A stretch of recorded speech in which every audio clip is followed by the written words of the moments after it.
Okay, so today I have a special guest on the channel. His name is Matt Barnes, and I was walking through his neighborhood here almost a year ago, and I ran into him. He saw me shooting a video. He pulled me in here and we talked for a little while. I'll link that video down below for anybody who wants to go and reference that and see our initial conversation. But last time we stopped and talked a little bit about the economy and this house that he purchased a little over a year ago. But today we're going to talk a lot about Bitcoin. Now, Matt has a college education and he's been in business for himself for 25 years now. And you just invested how much money into Bitcoin? Like, what's your total investment right now? Many millions. Many millions. Many millions. So 3-4 million? I don't want to say the exact number because then, you know, my competitors could size me up. Okay. But I would say that it's many millions. So if you say 2 millions, it's much more than 2 million. So Okay. many millions. Many millions. Many All right. millions. And the Bitcoin that you bought, is it all your Bitcoin or some of it ETFs, or what is your portfolio look like when it comes to the ownership of the Bitcoin? So my portfolio consists of Bitcoin ETFs, and I'm not here to promote, you know, or provide any financial advice, but I'm just here to tell you what I'm doing and what I think, you know? Right. And so don't act on, you know, what I say and go and necessarily do what I do. Also, I can't go out there and promote, I shouldn't go out there and promote a Bitcoin ETF. I just think that you should buy Bitcoin yourself and self-custody your own Bitcoin in a cold storage, and you should have your own keys. But if you're not that type of risk taker, or you don't really know how to do that in a quick way, it's not probably a bad idea to have the Bitcoin ETFs, and then essentially you're paying a manager, you know, to hold the Bitcoin on your behalf or the trust's behalf. So why did you decide to go that route? Well, because when you are, I don't know a lot about cold storage, first of all. But second of all, I have no issue with paying people that know more than me. And so the Bitcoin ETF that I'm in, the Bitcoin ETF, the expense ratio is 0.20% a year, but there's no fee for about 12 more months. And they may change that again. So I don't mind paying managers to manage things for me, especially when they're working for free up front. That's great. And I like, part of scalability is being able to delegate things, you know? And also when you have funds set up in a certain fashion, and then you have to make quick, decisive decisions, you're not necessarily deciding how you're gonna learn every facet of it and then try to be the expert at it. Right.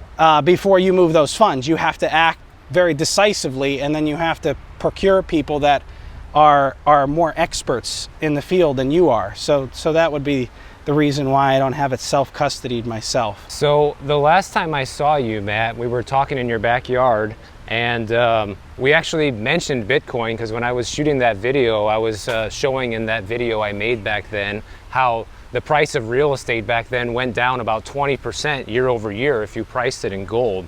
And when we were talking about Bitcoin a little bit, you said that, you know, the house you believed at the time was probably the smartest play with your money. That's why you bought it and invested in it, because you were hoping that the house would go up in value. But I just don't think there's any better place to invest money than South Florida real estate, especially like West Palm to down here, and then especially in the Miami Beach market. I mean, maybe Bitcoin, but you know, That's a big maybe. that's a pretty big speculative thing. Right. You know, I mean, that's pretty high risk. You know, I think that's higher risk than this. But You said that Bitcoin was a pretty high risk investment back then. I don't think you owned any back then. So what changed your mind and made you like so bullish on Bitcoin now, just less than a year later? Yeah, high risk and speculative. But I had owned the ETF that I presently own now. I did own it when the first day that it went on the market. It was sometime in 2023, I believe. So I did own it then, and I did sell it in March of 2024. And I've been on the fence about my feelings on Bitcoin for about 14 years now, very long period of time. I think everybody comes to their realization and their moment to accept the reality of a situation at different times. And there's a lot of people that fight that for a very long period of time because it's a difficult thing to swallow sometimes. It's a difficult thing to understand that we're actually in a new world order. And it's actually a difficult thing to understand that when you're born in the United States of America and your parents, have this great life and they can have their home and their family and they tell you to do things a certain way and you're in the best country ever and they do things a certain way, you kind of start to believe that that's the truth and you should follow exactly what they do. But actually we've hit a turning point in around 2009 in this country where the United States of America is losing its supremacy over being able to control other countries with the currency of the dollar. And that's when Bitcoin came out, and a lot of people take time to realize that, and people that have operated in the fiat system for a very long period of time, even like myself, I started my company in 1999, you don't want to believe that that's necessarily happening to you. Right. So once you come to the realization of the situation, and everybody comes to that realization at a different time, that's the key moment, So I've thought about it a lot. In fact, I started my company in 6th grade in the poorest zip code of America, and I with a $35 loan, and I ended up accumulating the company. I saved about $100,000, and the smartest kid in my class said, you need to just don't even, this was after we got done with high school. You don't need to go to college, Matt. Just take that $100,000 and invest it into Bitcoin. Okay, this is like in 2009. Actually, I just started college. And I thought to myself, you don't know what you're talking about because you've never made any money, Right. And you think you're so smart, and I'm the one who's made all the money, So then I went on to scale the company, and then I should have listened to him. And then in 2016... But you didn't know. Nobody knew. Nobody knew what was going to happen with Bitcoin. So. Sure, that's true to an extent. I think there's people that they work for an irrationally long period of time and know that they're a really smart person and they know the sacrifices that they've made, and then they realize at different points in time what the truth of the reality is.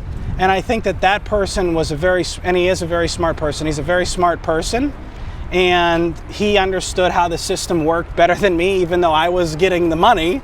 He wasn't in business for himself. He wanted to be a doctor, he wanted to perform, to be a dentist. So he understood the system, and I didn't understand the system, at all. And I didn't even really understand the system in 2016 that well, when I had another conversation with him, and I had about a couple $1 million at that time, and I decided I wanted to move out of the poorest zip code of America, and I wanted to come down to the richest zip code in America in Fisher Island, not far from here. Mm-hmm. And I said to him, should I take the couple $1 million or should I buy the Bitcoin? That was only at $400 a Bitcoin or $500 a Bitcoin, and he said, Matt, please just buy the Bitcoin, And I thought, well, what do you know? You still don't have any money and you're in all kinds of debt, So, and he ended up being the number one. He went to a very prestigious medical school. He ended up being the number one in his class at this prestigious medical school. And then he didn't even actually get any books. That was the funniest thing about this kid, is he didn't even get any books, and he still was the smartest kid in his class. He hardly even went to class. So I started to think, well, maybe he knows what he's talking about, so I'll watch it a little bit closer. I'll watch it closer, I'll study it more, I'll think about it more.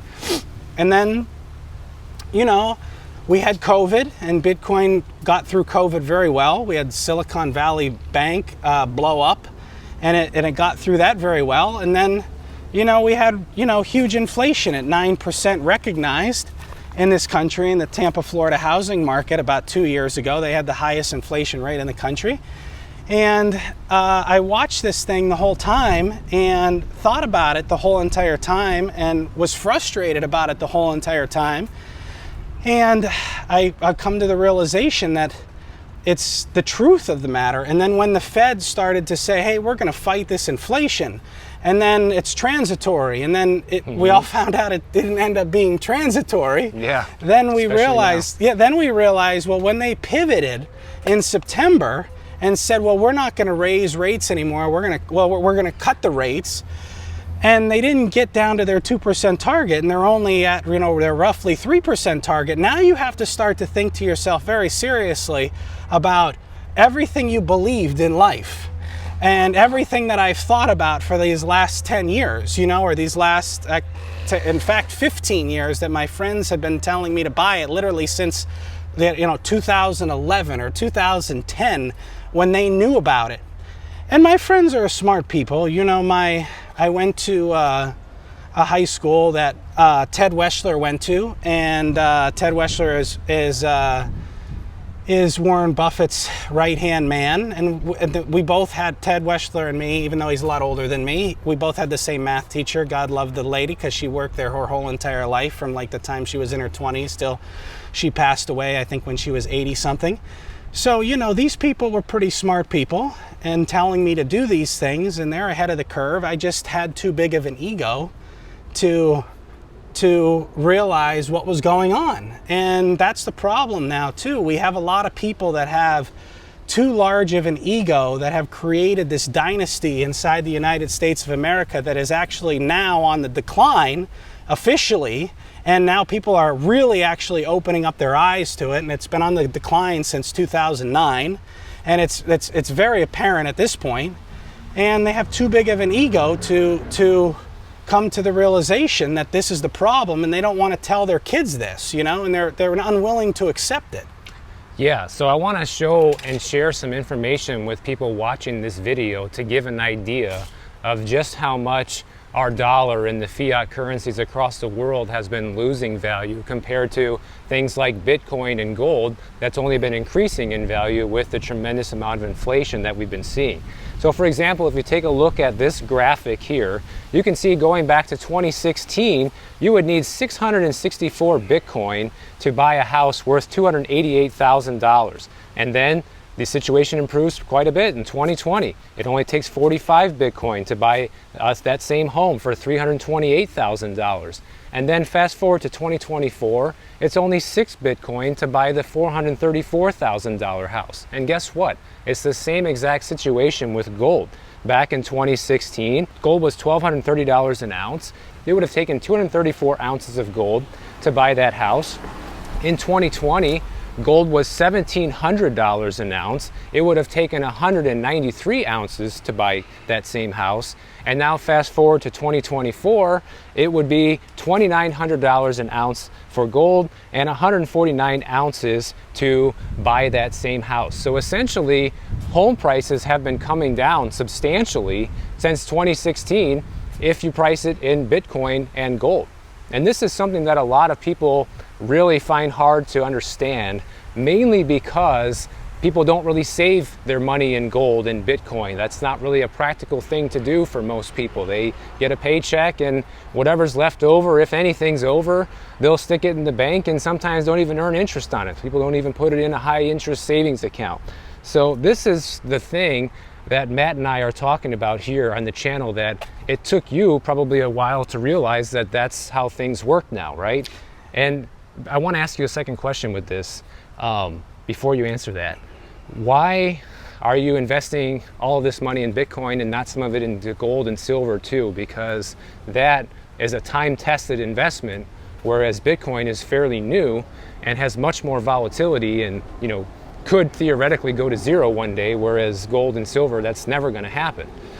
Yeah, gold is, I don't think is a bad investment. It's just not as good of an investment as Bitcoin. And our fiat system was built around gold. And I have a tough time accepting the reality of a situation where it's practical and it's ethical to force people in Africa to go into a trench to pull out a shiny rock, and then we're going to decide how we're going to distribute it amongst other countries, and then those countries are going to decide how they're going to force their power on people based upon the fiat currency that they're going to print. So I think gold is a good thing. I just don't think it's the best thing. And, you know, I don't know why nobody's talking about it now, but I don't think the legacy media is talking about it. And I think we know why the legacy media is not talking about it, because the legacy media has been bought and sold by the government and essentially the people that have put the senators and the Congress people in power for so long. And they're getting their kickbacks, and then they're paying the legacy media to spread, you know, whatever they want to spread.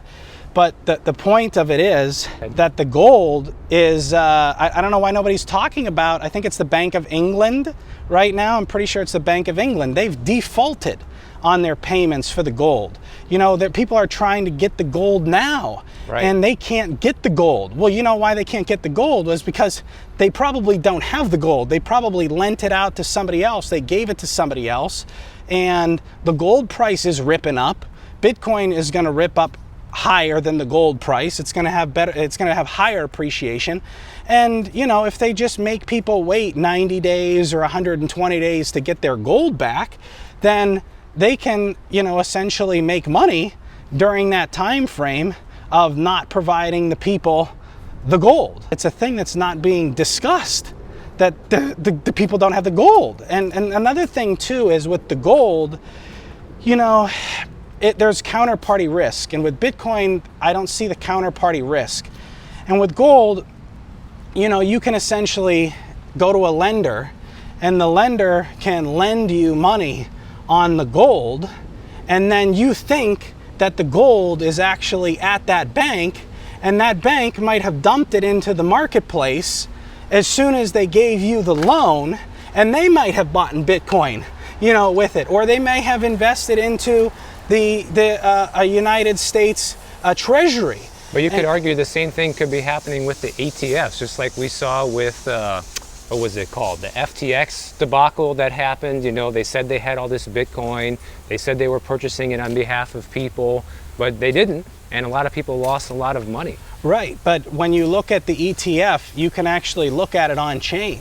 One of the ETF, if not more than one of the ETF providers, has actually shown on chain where the money is actually being held at. So it's something that is actually can be verified, and that is not something that you can do, you know, with the gold. Our company, the company that I run, I mean, we had almost a $400,000 Rolex watch, and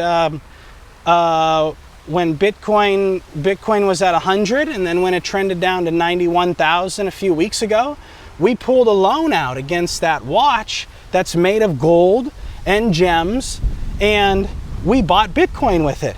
And there's nothing stopping that person that we pulled the loan from to sell that into the marketplace. We can't stop them. We can't hold a gun to their head and tell them not to do it. Sure, it would probably be illegal. They can't transfer ownership, right, into something that they don't own when they provided a loan out on it, right? Yeah. But I can't stop that, and that's counterparty. That's the counterparty there, right? And I don't see that with Bitcoin. I don't see people giving people a loan, getting their Bitcoin, and then them dumping the Bitcoin into the marketplace, essentially shorting the Bitcoin. No, they're hoarding the Bitcoin. They want the Bitcoin. So you're saying that one of your concerns is then if you bought gold instead of Bitcoin, then you'd be worried about the price of gold dropping because of over leverage? Is that what you're saying? There is a cost associated with something that you can't trust and you can't verify. When you're an entrepreneur, and I've been an entrepreneur my whole entire life, I've always worked for myself for 25 years. I'm always trying to figure out what is the problem that exists in the marketplace, and how do we fix that problem? And then if we're going to fix that problem, how can it be fixed? And when you start talking about Bitcoin, I looked at Bitcoin, and I've studied it thousands and thousands of hours, literally thousands and thousands of hours. I've made so many sacrifices in my life. I don't have children. I've run this company for 25 years. I've always been on the pursuit to try to figure out how I can make the world a better place and how I can solve problems. And once I actually got down into it and I've seen all this, I said, you know what? This solves all the mistrust in the world when it comes to money. And then when it solves all the mistrust in the world and all the chaos and confusion, I said, oh my God, this cures cancer. And then I thought to myself, does it cure cancer? Because actually, you know, the pharmaceutical players, you know, we don't need to go into all the details, but essentially, you know, they make more money keeping people sick than actually curing the people. So I started thinking to myself, I think this cures cancer. And then I actually went on X, which thank God and gratitude to Elon Musk, you know, for buying that platform and let people actually speak what they think instead of the legacy media forcing it down their throat. When you went on X and you looked at it, he actually said a few years ago, Bitcoin cures cancer. And I'm like, oh my God. And I'm not an Elon Musk worshiper. I just think Elon Musk is a really smart person. So when I see that, I said, you know what? Not only does it cure cancer, it cures so many other problems that exist in this world. You have a 13-year-old that went to Warren Buffett's conference almost a year ago. And again, I told you, Warren Buffett's right-hand person, Ted Weschler, we had the same math teacher. We both understand math. We're both very good at math. The poor young girl said to Warren Buffett that Warren Buffett is part that created this massive dynasty in the United States of America. And great for him, because he built America to be this superpower, and that's incredible. But he gave this girl no hope. She said, what do we do, essentially, in summary, what do we do when we lose the ability? She said, what do we do when the United States of America's dollar is taken off from being the world reserve currency, is essentially what she said. And Warren Buffett didn't have an answer for this girl. And you know what? That's sad. And you know why it's sad? Is because Warren Buffett is one of the main driving people that have created this system. And Warren Buffett is one of the main driving people that has stood behind all these Fortune 500 companies that have driven this pay gap to astronomical levels between CEOs and the first people that work in the first line at these companies. And for him to say there and to not have an answer for this girl about what she's supposed to do to have hope for the rest of her life is a very sad thing. And either Warren Buffett knows it, and he knows that he can't come out and he can't say it, is what I truly believe, or I can't understand how he's not a smart enough person to figure that out. Because I truly believe if we went back in time and I met Warren Buffett and I was younger, or I was older, and I met Warren Buffett, 60 years ago, and I said, Warren, I have a solution that's gonna create a system that's gonna create trust in the money and is going to be verifiable, and it solves this problem and that problem and all of these other problems. I can't believe that this guy would ever say to me, I don't think that that's the best idea that I've ever heard. But he can't do that now because he has record amount of cash that he's sitting on these cash piles, record amount of treasuries. And the problem that he has now is, okay, the banks, everything didn't collapse down where he could just go in and he could buy it cheap. What happened now is everything is now collapsing up, because what happens is when an empire falls, everything collapses up. Let me ask you this then. When it comes to Bitcoin, obviously that's just one of thousands of different types of cryptocurrencies that are out there right now. And I know, I'm sure you know too, why Bitcoin is the one to have. But first of all, why do you think Bitcoin is where it's at and versus any other cryptocurrency? That's one part that I want you to answer.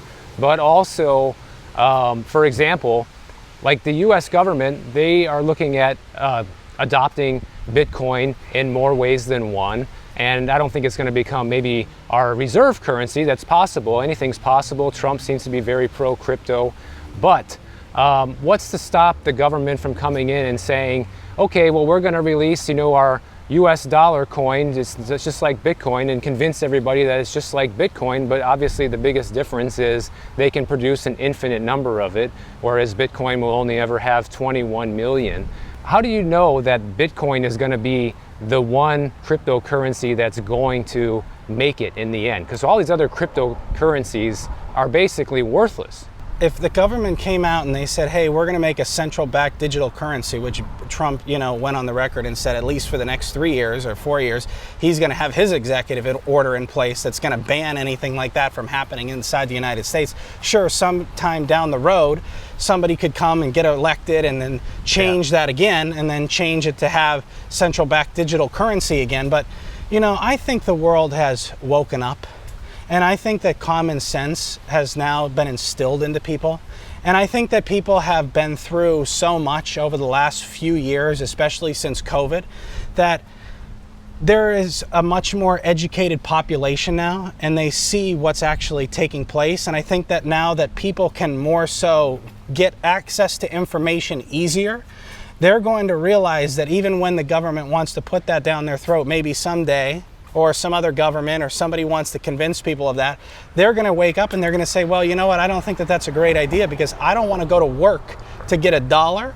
So then the minute that I leave my workplace, so-and-so senator from around the corner can go and pass, or congressperson can pass some law, and then all of a sudden they can print some more money. They can devalue that dollar that I just made. It's senseless. It's absolutely senseless. And when the United... Let me just interrupt you for a second. If the government comes out with like an advertising campaign, for example, saying, look, this is our version of Bitcoin. Instead, it's backed by the U.S. government, so you can have more faith and more trust in it. I'm sure a lot of people would still buy that, even though it's not true. A lot of people would still buy into the idea because a lot of people still have faith that they're going to do the right thing, even though they won't, obviously, if that were to happen. But it could really disrupt the cryptocurrency market, especially Bitcoin, if a lot of people do buy into that and believe that that's the crypto to own instead. Yeah, I don't think Bitcoin goes away.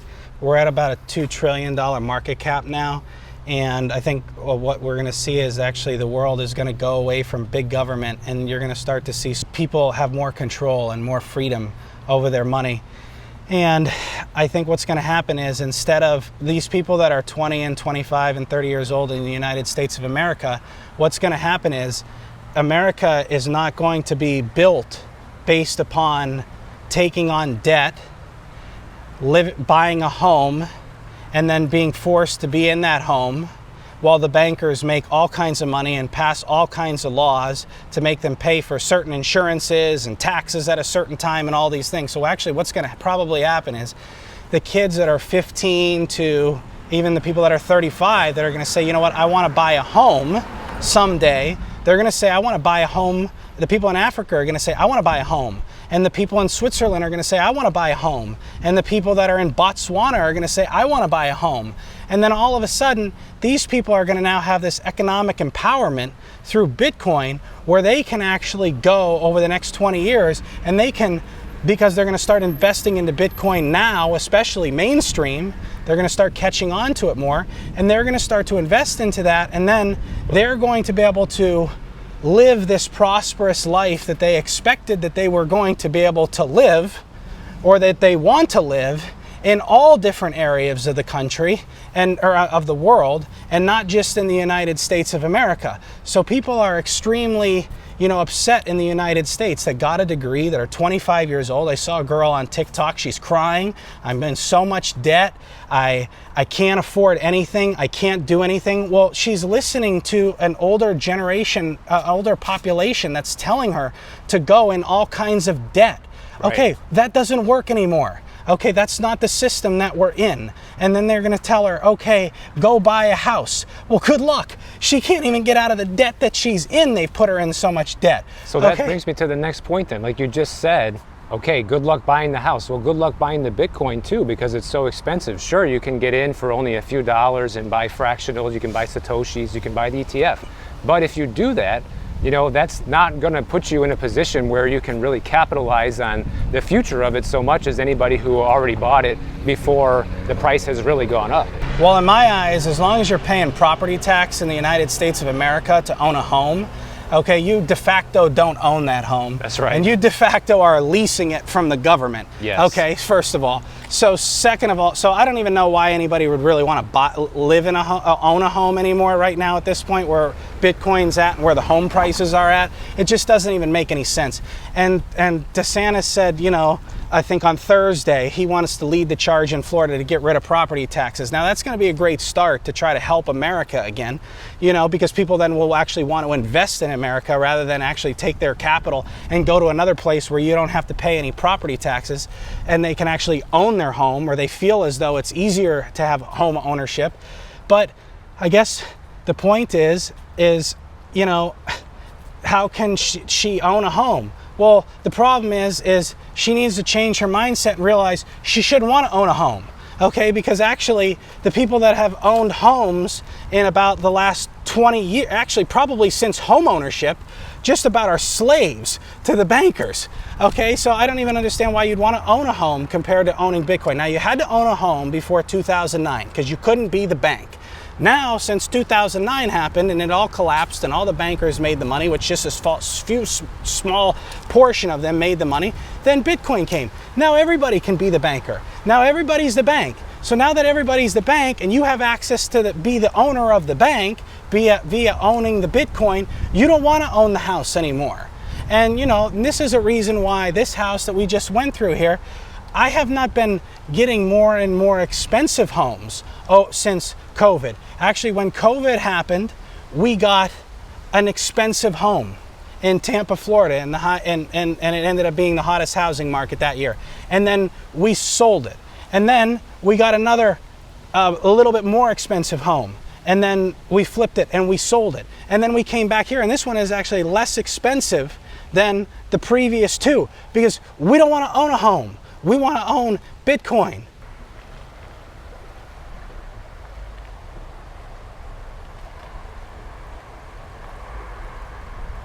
So on that point then, are you going to sell your house in order to buy Bitcoin?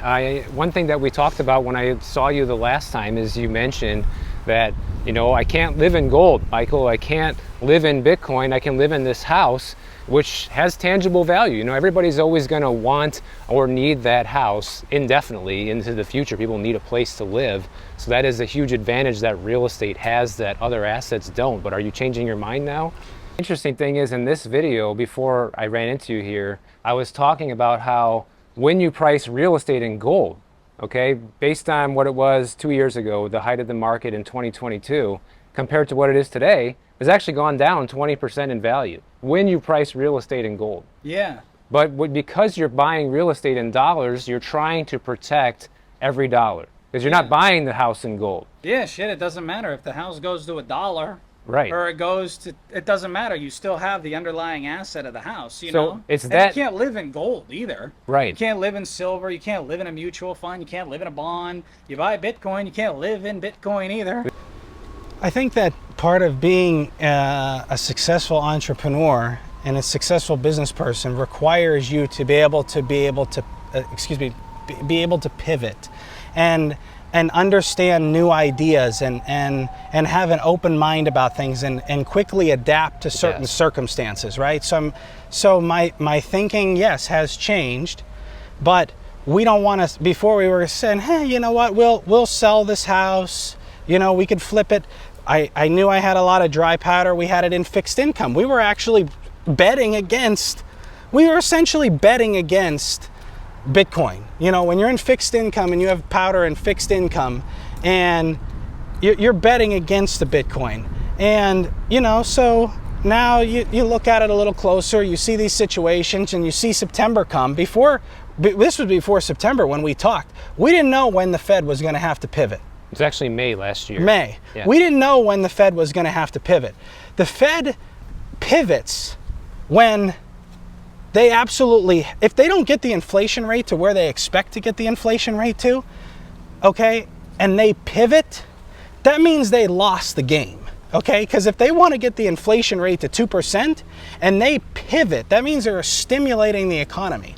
So if they're going to pivot and stimulate the economy before they got to their target, it means the Fed's cooked. The Fed's over. The Fed's done. I would to say they're pretty much already at that point right now. It's starting to look like. So in May, it was like we're still kind of betting against Bitcoin because we're actually a believer that the biggest empire ever created on the face of this earth is not coming down. and being spread across everybody in the world to be able to have freedom with Bitcoin. Because it's almost like unfathomable to believe that that is actually the situation that's occurring. So let's go back to that for Yeah, a sure. second, because earlier you said, well, this girl, you know, she's crying because she has all this debt Yes. and she can't afford to buy a house. She's Yes. young, looking at how can I move ahead in the world now, and you think Bitcoin is the answer. But Yes. how does somebody at the bottom obtain enough Bitcoin for it to be the answer? Like that's my biggest you know, downside with it. Like, I'm a believer in Bitcoin.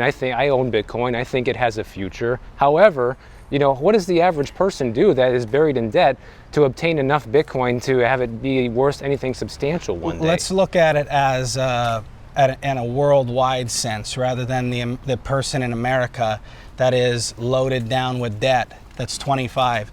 There's a group of people that are getting out of high school now everywhere in the world, and I don't see how they're in debt right now, right? And all of those people that are going to realize the situation that's occurring, you know, there's going to be a set of people that live below their means and decide to go and get free education online, and they're going to live below their means, and they're going to save just a little bit of Bitcoin.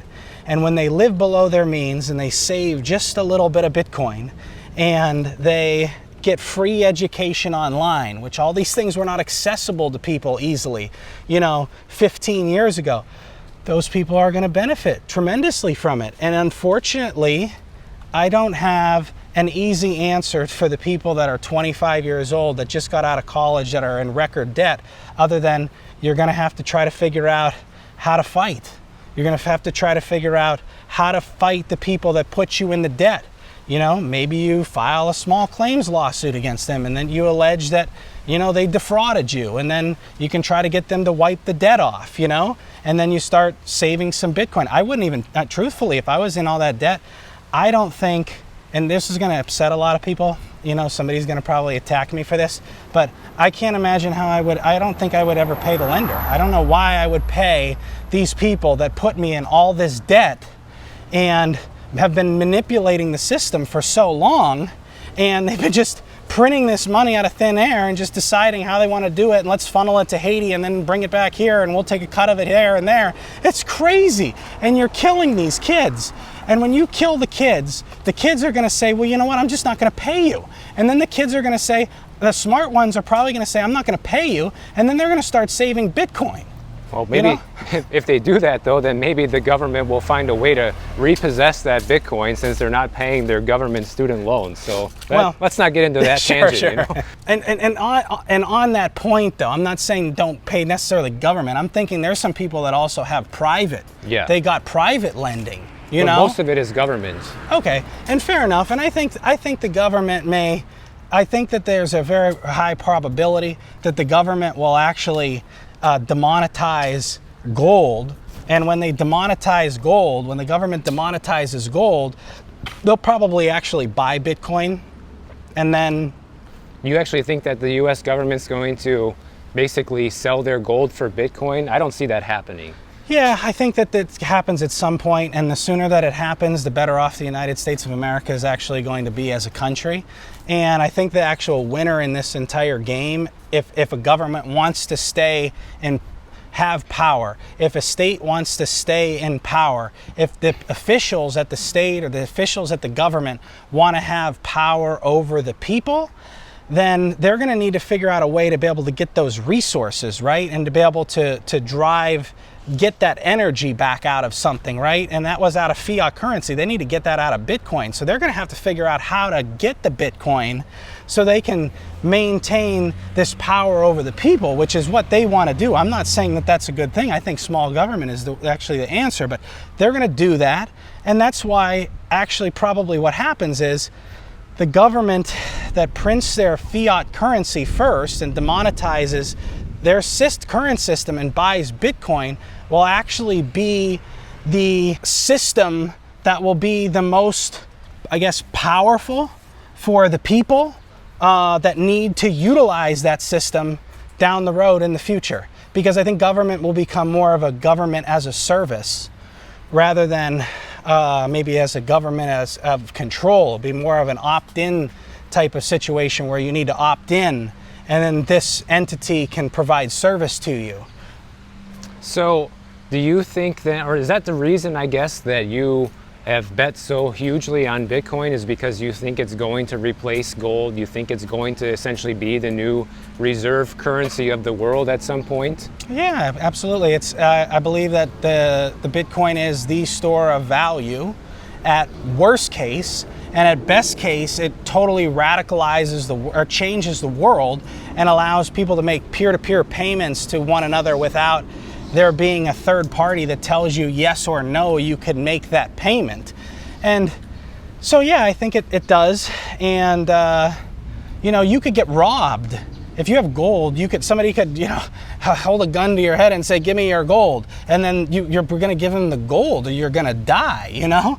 But if somebody, and then they could shoot you and take the gold. But if you have Bitcoin and you have the password in your head for your Bitcoin. Well, they could say, give me the password, I blow your head off. Yeah, but then they blow your head off and they're not going to get the Bitcoin. Right. Yeah. But so that's why Bitcoin is, again, the answer. That's another reason why Bitcoin is the answer over gold. I mean, I could give 100 reasons why it's the answer over gold, but that's the reality of the situation. And plus it provides, it's hope, it's freedom, it's the truth, and it's what the kids need. And unfortunately, you have all these CEOs that have pocketed all this enormous paper wealth, you know, and they're not willing to redistribute it to society. You heard if you've been paying attention, you've heard Warren Buffett beg these people that he's created this system with to please get rid of some of this cash. And these people are such pigs. They're hoarding this stuff so hard, and they're not doing it. And you know what it ended up doing to them? It ended up collapsing them. It ended up collapsing the United States of America that they so much loved and they so much built and they thought was, you know, that they loved it. And it ended up collapsing them. It collapsed them.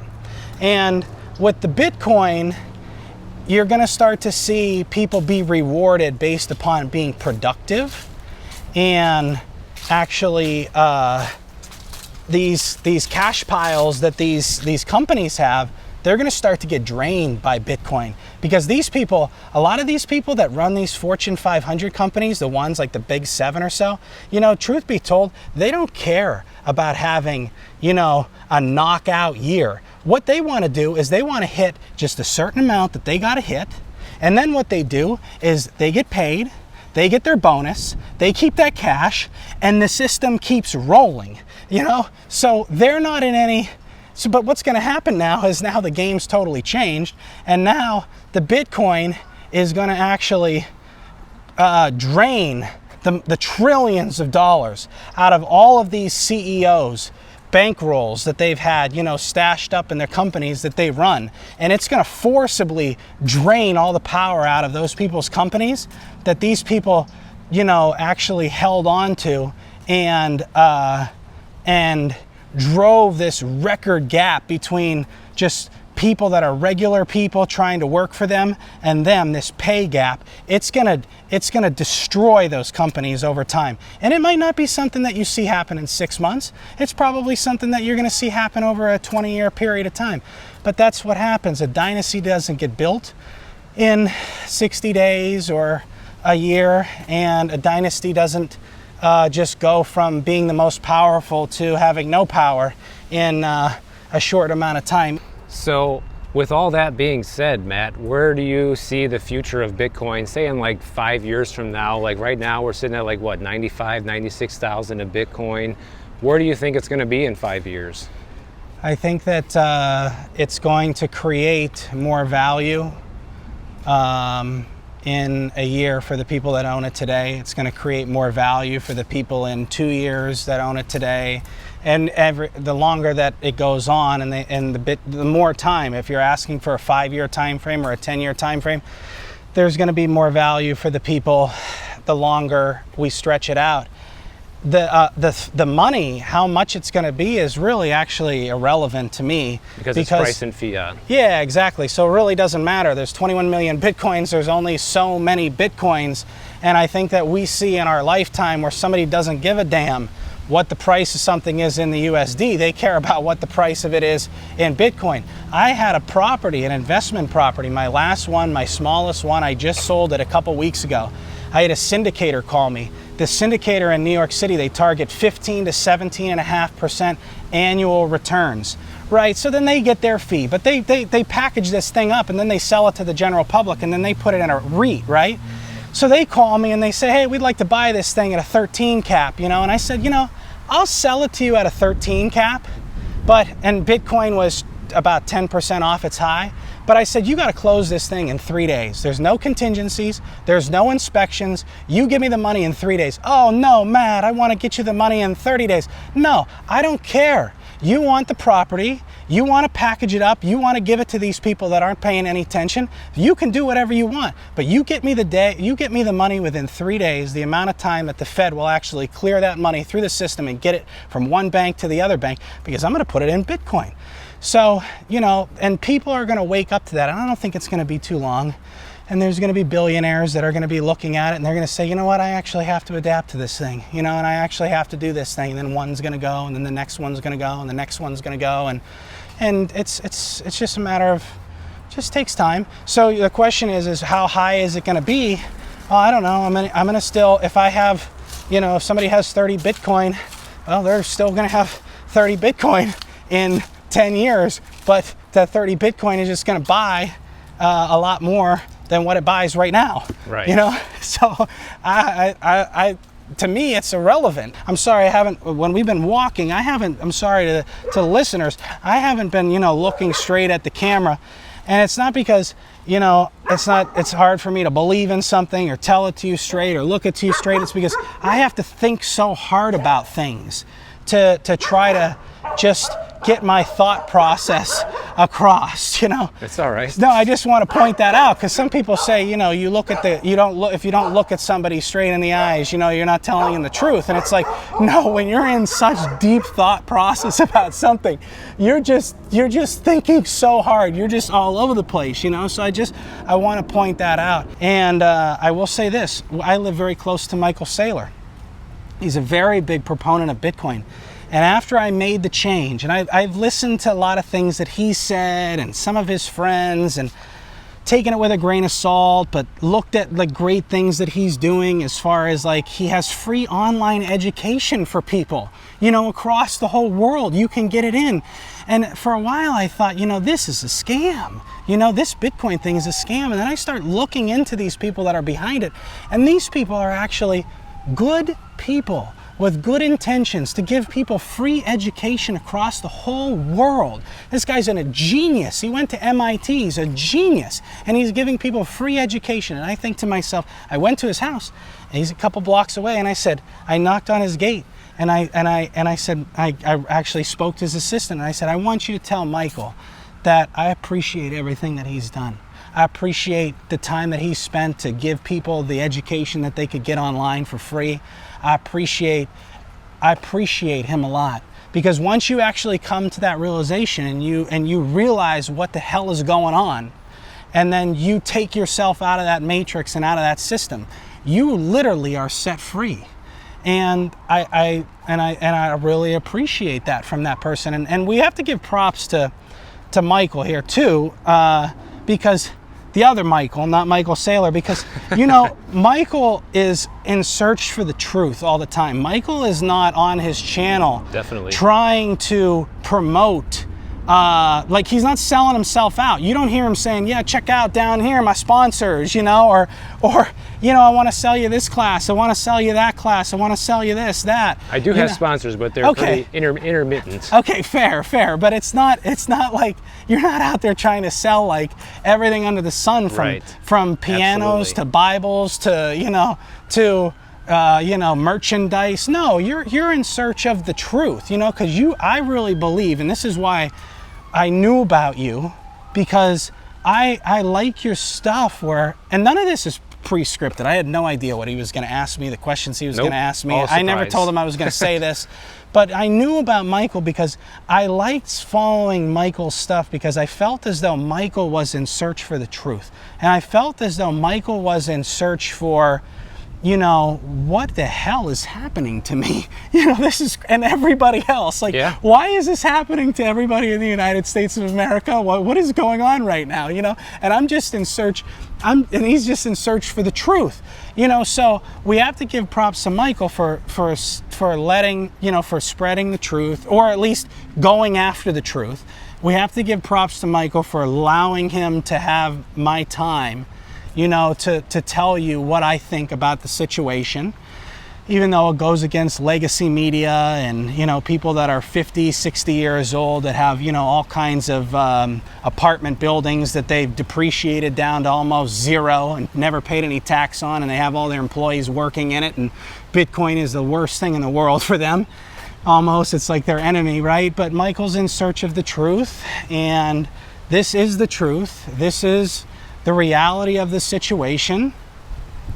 And even though Michael hasn't sold out in the past, you know, and did those things, I really believe that having moments like this are super important, because the people that are in search for the truth and really have a genuine heart to help people, those people end up prospering in the end.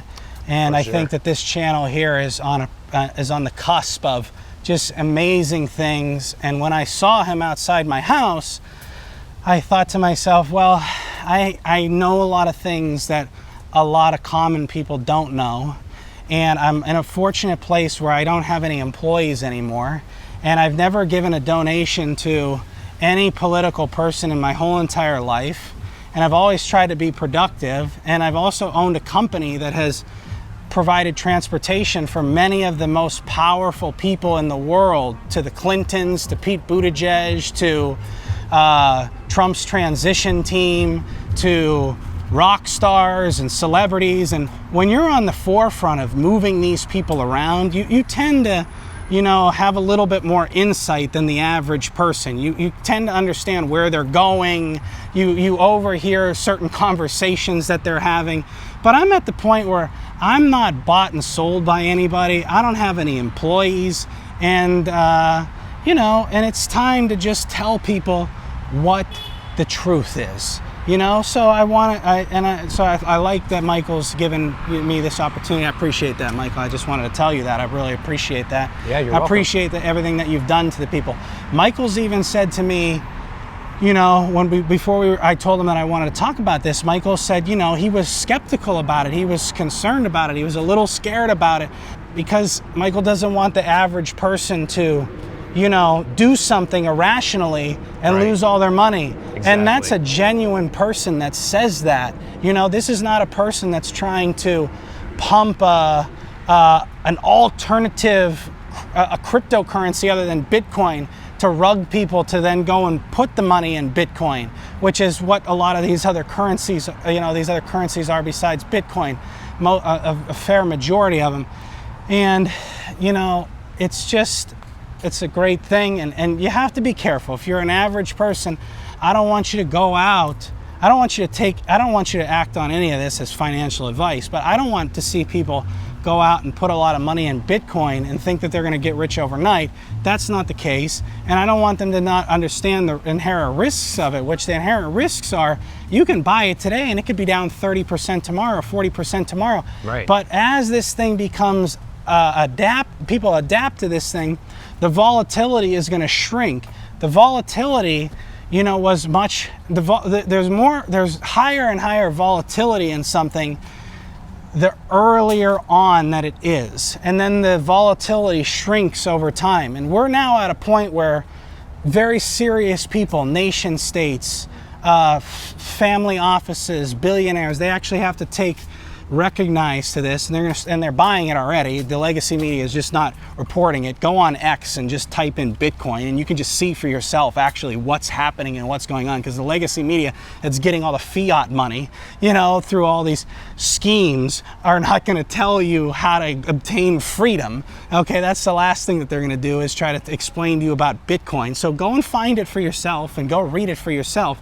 But there's going to still be a lot of volatility, and the volatility is actually your friend in Bitcoin, and the volatility is good for you. And a 40% volatility is not painful for somebody that's a billionaire. So if you have $1 billion and then it goes down to 600 million, you're not like not going to be able to eat. Right. Okay.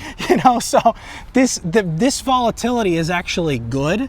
This is actually how people have stored extra, accumulated, I will say money, but have accumulated energy from other people inside the world before to their benefit, is from volatility. And so you'll probably see a 40% volatility, but that's okay. And then it'll trick down to maybe 39 and 38 and 37 and 36 over the next 20 years. And then there'll be a period of time where there's not going to be really any volatility anymore. And then Bitcoin will probably be $13 million per Bitcoin, like base case.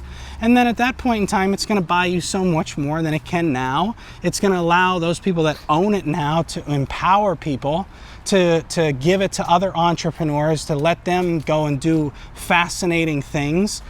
And it's just going to be a great thing, and it's going to be spread out across the world, and it's not going to be all concentrated into, one government with 7 people pulling the strings, and making these decisions. And then if people don't like it, they're going to just go and blow other people's heads off in other countries. So the volatility is a good thing. It'll trickle down, and then once there's no volatility anymore, it'll just be like fiat currency is now. You want to go put your money in a bank, and you put the money in the bank, and you can go get the money back out of the bank. But if you put your money in the bank 50 years ago and you go to get your money right now out of the bank, well, it's buying you a whole hell of a lot less. Sure. So you don't actually want, once Bitcoin has no volatility anymore, there's going to be something else. People have traded seashells, back in the day. People have traded there's been different forms of currency, before, and there'll be something someday that will replace Bitcoin. But we are so far from worrying about what's going to replace Bitcoin right now for the people that are actually on this planet, that can affect, how people that are on this planet actually have a good life the rest of their life and their children's life. We don't need to be worried about what the currency is going to be in 150 years or 200 years or 500 years, Let me ask you one last thing, Matt. Yeah. And it's probably one thing that a lot of people are wondering by this point, and it's just like this: what if you're wrong? Okay, that's what a lot of people are probably going to wonder about this whole situation. People who are skeptical about Bitcoin, people who don't believe in it or think that it doesn't have any value. Like, Right. What does that scenario look like if you are wrong? Oh, if I'm wrong about what? If you're wrong about where Bitcoin goes, say it does not go up in value, say it just collapses at some point and people lose faith in it and they move on to something I'm going to else. still have the same amount of somebody that buys a Bitcoin today is still going to have 1 Bitcoin, even if the price of Bitcoin goes down. So, collapse in value still has the same amount of Bitcoin, so that's that. And the other thing too is, I could spend 1,000 hours explaining why, and we don't have time for that. Give us the short version. The short version is I've already spent thousands and thousands and thousands of hours. I've explained it to you the best that I could, in a short amount of time. And I'll tell you that when I started my company with a $35 loan 25 years ago, I didn't operate in a system where I was paid out by people that, were doing bribes. And I took that $35 and turned it into millions and millions and millions and millions of dollars. I mean, I own the house, I have millions and millions of dollars invested into Bitcoin, and I don't have any debt. And so, you know what, if it doesn't go over so well, where am I going to go? Am I going to go back to only having $35? I'm a far way away from only $35. So I've made a lot of very calculated, forward-thinking decisions in my life that I am so far away from that it's just it's not happening. It's not happening. It's not happening unless the power grid goes down, and if the power without internet, without power, we have no Bitcoin. Yeah, if we lose power and we lose electric forever, we'll still have the ledger at least, we'll still have the ledger, which you look in the United States, did you see that if you're going to lose gonna get terminated or something, and you're gonna not be working for the United States anymore, did you see that they have all their records in a mine? No. In paper, like somewhere in West Virginia? And this was reported just a couple days ago. So like, what's the worst thing that's gonna happen? All the electric goes down, and then and then we can't look at it on our cell phone, what the value of it is. Okay, well, we have a paper copy of it, all right, and everybody has a paper copy of it, and at least we all have, and more than one person has a paper copy of it now. And you know what? You know how many people have the paper copies of the stuff that's in the mountain? Okay, well, the government has the access to that, right? So we're still going to be further ahead, even if the electric grid goes down, because there's going to be more than one person that can look at these ledgers, okay, and can all talk about it, and all the energy is in there. And there's actually more energy in there than there is in the army of the United States of America. In my eyes, there's more energy in Bitcoin than there is in the army of the United States. There's a lot of people that have put their money in Bitcoin. It's not even reported in the legacy media. Huge nation states have taken interest in that also have armies, you know? So people have put all their energy in there. So they're not gonna just say, don't worry about the energy that I put in there. You know, they're gonna be upset about that. It's just like a bank. Well, should you put your money in the bank? Is the bank gonna collapse? What happens if you can't get your money out of the bank? Okay, well, there's a lot of people that are gonna run on the bank, right? Well, I'll tell you, there's more people that are gonna run on, the world is going to run around on people if Bitcoin has a problem, okay? And if the United States fiat has a problem, you know who's gonna run? Is just the United States is gonna run on the United States' own people. So it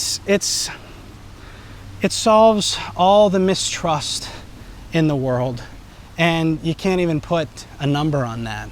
And that's why once I've decided that we're gonna accept the reality of the situation, and we're gonna do this, and we're gonna tell people about it, and this is my legacy. You know, I'm 35, and we're gonna look back at this. Hopefully I live to be 85, and we're gonna talk about how I actually was telling people the truth and what was happening and what was going on, and it's very important now, and that's why I care a lot about it, and I really do think that it's gonna be something that's gonna help a lot of people that actually listen to it and get the free information, you know, because that wasn't accessible before. So sure. It's a great thing. Well, I really appreciate your optimism, and I really appreciate your enthusiasm to come on here and talk about this and to share everything you know about Bitcoin with everybody out there listening. So that's been very nice of you, and I appreciate all the compliments as well. Thanks. Well, so if you guys enjoyed this video, make sure you are subscribed to the channel, and if you don't want to wait for my next video to come out, check out this one on the screen right over here, and I'll see you in the next one. Take care, everybody.